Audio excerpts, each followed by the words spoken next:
again. Lance Guest from Halloween 2, right? He's Mike Brody. Mm-hmm. I like him better than Dennis Quaid as Mike Brody. I just do. I don't know because of his role in the film or whatever, but at least he has some character. Oh, yeah. But Dennis Quaid had no character in the last film. So good for you, Last Starfighter. Dennis Quaid was not good in the last movie. And, just to keep that thread going, The Last Starfighter, directed by the guy who played the Shape in Halloween. So, oh, yes, Dick We're Castle. back to our Halloween comparisons. And the old man from RoboCop, which came out in 1987, played the lizard alien in The Last Starfighter, whose name escapes me at the moment. So that's true. Hollywood is a very tightly knit community back in the 80s, apparently. He was also the bad guy in Halloween 3, Season of the Witch. So it's oh my gosh. It's all we can't escape. Connected. It's all connected. These late 80s movies, they were so incestuous.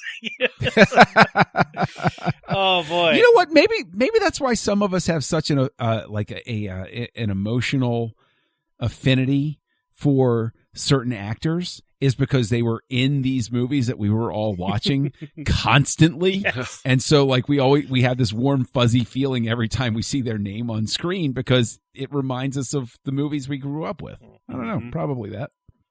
Probably. I'd buy that for sure. I'd buy that for $1. So can someone explain to me what happens at the beginning of the film? Was the shark holding that telephone pole there? Okay, so let's talk about this. So yeah, I don't mind the premise of this movie. Okay, and I'm going to start with that. Okay, so by the time we're at Jaws 4, what else are you going to write about? And the concept of it being personal is so ridiculous that I do love it. Because it's like, yes, I think that shark was holding that thing simply to attack the cop, who was the son, because it wants to get revenge for its family member getting killed. Because when that happens, you see it wash up on the shore. It's actually a, dare I say, very effective visual storytelling to let you know that its mission has been accomplished, that debris is gone now, and it's killed the guy. So, right, and that is I don't know, like to me, like that even that shot there when it pops up at the end and he's not on it anymore. It's like that is such a horror movie kind of scene with the boat sinking and him being dead. Like that's a very, very 80s horror movie type of scene. But yes, I love the concept of this movie because it is just ridiculous and I just go with it when I watch it. I don't know. I like it. It works for me. The complete lunacy of it works for me. I didn't necessarily think that the shark was holding it there, but I don't have any reason to reject the idea because I concede the point that we are at the point of absurdity. So sure, why not? Shark was holding it there. Well, okay. There's no reason to say it isn't. Do you guys like that there's no explanation? Because there was talk when they were making the film, like they were going to have like a voodoo curse on the Brody family because it was something one of the kids did or something. I think that would have, it's better that there's no explanation in my book. You guys probably agree, I guess, or absolutely. The 80s saw a lot of that voodoo curse crap going on, and I'm glad that this movie is not that it necessarily helps the quality, but I'm glad it at least escapes. That it makes the shark supernatural, much like Michael Myers in the Thorn trilogy of Halloween, because the shark had just been something simple. It had just been nature and all that. And the fourth one makes it, he's out for you. Like the Halloween franchise, he has to kill his whole family. It's the Cult of the Thorn. Like, that's what we're doing with the shark here. So, again, the franchise is kind of copying each other in a way. But I don't know. You're right, Brandon. What else do they do? Although one of the huge criticisms I always see about this film, and it's hard to disagree with because, science and math and distance. Like, the shark is up there at Amity Island, and it comes all the way down to the Bahamas just in time to attack them over a 2 or 3 day period? I don't care. I could have sworn they had some line where somebody's like, it can't possibly be the same shark. We're just getting killed by sharks. But there's also a thing where I'm pretty sure it's scientifically wrong, where the marine biologist's son says, oh no, great whites stay up in the cold water. We're down in the warm water in the Bahamas. And did they say in the first one that they don't go to the cold water? They stay in the warm water? And it seems odd for a marine biologist to be like, come on down to the Bahamas where there are fewer sharks. Well, science is always evolving, guys. And that was 1975. This is 1987. We're always rewriting the science book. So there's new discoveries made every day. This is why I read the Bible. It doesn't change. That is a great point because it's just like eggs. It depends on the time period as to whether they're good for you or not. Mm-hmm. Okay. It's like smoking. I can accept that. Like smoking. 4 out of 5 doctors recommend Pall Malls. Yeah. Okay, so the tagline of the poster just works for me. This time it's personal. Done. I don't need an explanation. This shark is out for revenge, and that's it. And I don't know, like the poster sums it up. You know what you're getting into. There doesn't need to be an explanation because the poster says it all. I don't know. Yeah. Yeah. I mean, the thing is, it spurred so many jokes that sure. I'm grateful for it. I'm really grateful for it. Yeah. Well, and on a more serious side, like I think we mentioned some before, but Miss Brody, her character, like there's a lot of good human moments here. Like especially like the one at Christmas where the Sean Brody has just died, and the daughter's like, "Did you ever have to spank Uncle Sean?" And like everybody gets all quiet, and it's like awkward. Like man, like. Everybody can relate to situations like that, like awkward moments about family stuff, holidays and whatnot. Kids not knowing any better, saying things. So, I mean, it wasn't like, groundbreaking, but it was like, oh, there are human emotions and elements happening in this film that were completely absent from the last one. Yes. True. Yeah. True. But it's still not a very good movie. No. You cannot escape that. You really cannot escape that. And Mario Van Peebles, his character is bizarre, and his accent is weirder. It's even weirder. Yeah, it's not a good Jamaican accent. I wish he would have just not done the accent at all. The accent really, like, he's an annoying character to begin with, and the accent really puts it over the top. Like, it's like, man, are you trying to be like a Jamaican stereotype? Like, because that's what you are.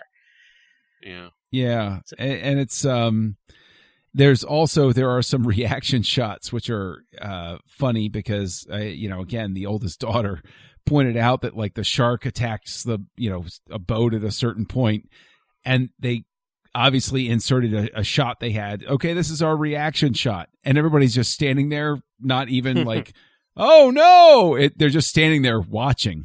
And she said, "Why isn't anybody more upset about what's going on?" I said, "I don't know. It's a good question, honey." But that's what Aubrey it is. had the same thing when the shark passes by Van Peebles and like goes to attack Brody at the boat. It jumps up and attacks, and then when it goes down, there's like blood. And Aubrey's like, did the shark get somebody? And I'm like, no. She's like, what is all that blood? And I'm like, I don't know. Either the shark injured itself when it jumped up with the wood, or, you know what, Aubrey, honestly, it's probably a shot from somewhere else in the movie that they had to edit in there. And then I had to explain to her, like, stock footage and stuff, like in movies, right? I had to pause the movie and explain stock footage to my daughter. But that's great. The movie winds up being film a school film 101 analysis. Education. Yeah, film school. There you go. That's great. That's what they teach in film school. Jaws and Jaws the Revenge. Speaking of stock footage, bizarre choices to show like sepia tone footage from the first movie. Also, I think the movie forgot which son that scene was, because it's Chief Brody and Sean like doing the whole mimicking thing, which is a cute moment in the first one. Then we have Mike and his daughter doing that in this film. I'm like, oh, that's a nice callback. Okay. And then you have to have the mom say, oh, remember when you and your dad used to do that? It's like, well, I guess maybe, but you just showed us the flashback of the other son doing it. So keep track of your children. Aubrey called that out. Yes. My 8-year-old daughter called that out. She's like, wasn't it the other one though? Thank you. I would also go so far as to say that Jaws the Revenge does not just ignore Jaws 3, but Jaws 2 as well. Because all of those flashbacks and all the callbacks that they have basically ignore Jaws 2. So we have a Halloween H2O situation where it's like, this is Halloween 2 count, does it not? So right. It's open to interpretation, I think. And it's like a Rorschach test, Jaws the Revenge. It's amazing. Well, and I think the worst use of flashbacks in any film ever is in this film. Yeah.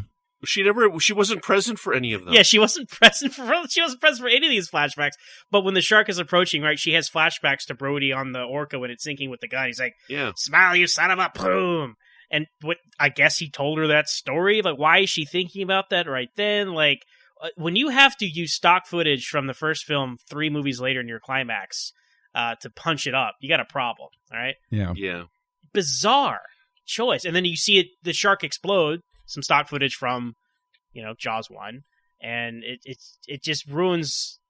Well, I mean, I would say ruin. It's not the best climax in the world anyway, but whatever they could have had going on there, completely undercut by reminding you, hey, remember this way better movie that came out a few years ago? yeah, exactly. Yes.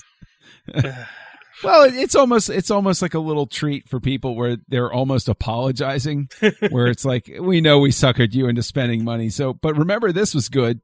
So, maybe you remember that. And That's cool. And I know we keep talking about other franchises, Halloween especially, but remember in H2O where they have like the picture of Dr. Loomis and they just, look, it's Dr. Loomis. Okay, we're going to move on from that now. Oh, what a nice little Easter egg. Thank you.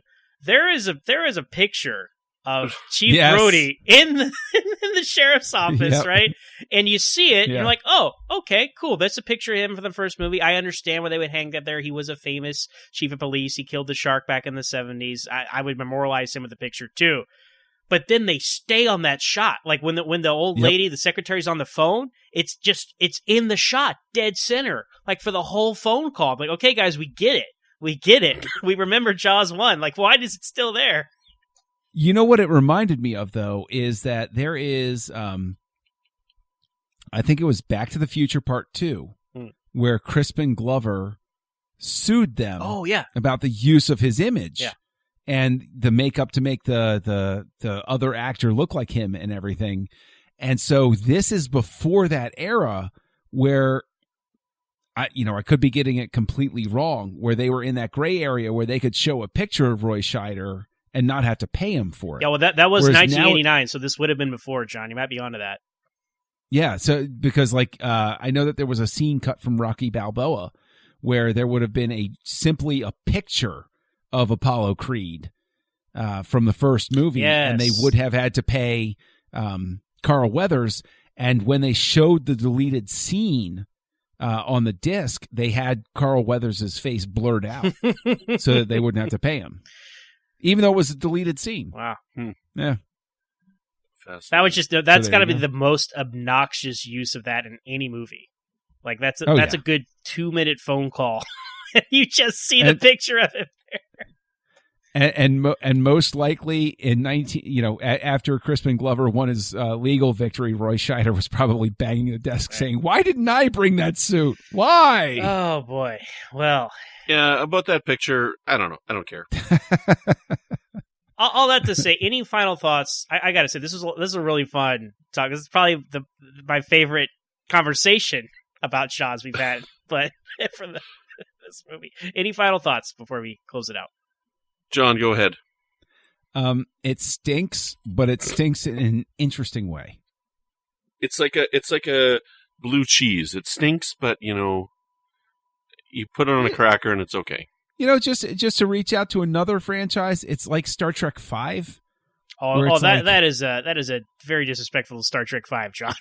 Oh, no. Hey, listen, you're talking to a guy who adores Star Trek V. I love Star Trek V for so many different reasons, but it's one of those things where even if you dislike Star Trek V, you can look at it and say, I get what you were working for. Mm-hmm. I get where you were going with this. You just, it just didn't come together in a way that I liked. Keep missing I the could target. See somebody. Yes, exactly. So, it's a failure, but I'd watch it before I'd watch Jaws 3. Oh, absolutely. Yeah. This is another one where, again, when I watch the Jaws, when I do the whole 4, I watch all 4. I would never pick this one off the shelf and watch it by itself, but I'm happy it's there.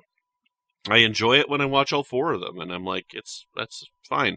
So you've been using that terminology a lot, Brandon, like pick it up off the shelf, watch it, not watch it. I would say, if it's like, hey, Zach, you're going to watch the Jaws movies, I might just watch 1, 2, and 4. Like, I might just drop 3 entirely, because you lose nothing. 4 overwrites 3 in the continuity, so it actually makes more sense to drop it. So that's ultimately I don't understand that kind of concept, though. Like, I hear these people talking for Star Trek rewatches. They're like, I just watch the ones that I like. It's like, Watch it all, man. Watch it all. Yeah, I have two modes of watching television shows like Star Trek. It's either I watch start to finish everything, or I just pick and choose episodes I watch. Movie franchises are a little different. You watch though, it all. So movie franchise, you watch.